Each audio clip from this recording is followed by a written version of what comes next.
እንኳን በደህና መጡ። በጣም ደስ ብሎናል። የተደሰተው ህዝብ ነው። እኔ በጣም ያስደሰተኝ ትልቅ አስተዋጽኦ አላቸው የተባሉ ሰዎች እንዲህ በቀላሉ የሚገኝ አይመስለኝም። በዚህ ውስጥ በርካቶች ድርሻ አላቸው።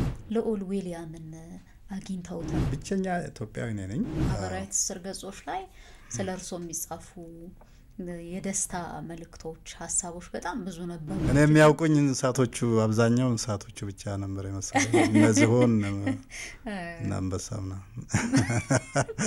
በዲጂታል የታገዘ ነው። አንዳንዴ በድሮን ቅኝት ይደረጋል። ይሄ የተፈጥሮ ቅርስ ከሌለ ሰው ልጅ መኖር አይችልም እዚህ ምድር ላይ። እናንተ ቤተሰብ በጣም ሰፊ ነው። ዘራፍ የዋግጅራ ልጅ ያለ አንዱ ድንገት ሰጥ አለውና የአባቱን ስም አስገባለ። ከዛ በጣም ተሰማኝና ለቀስኩ አለ።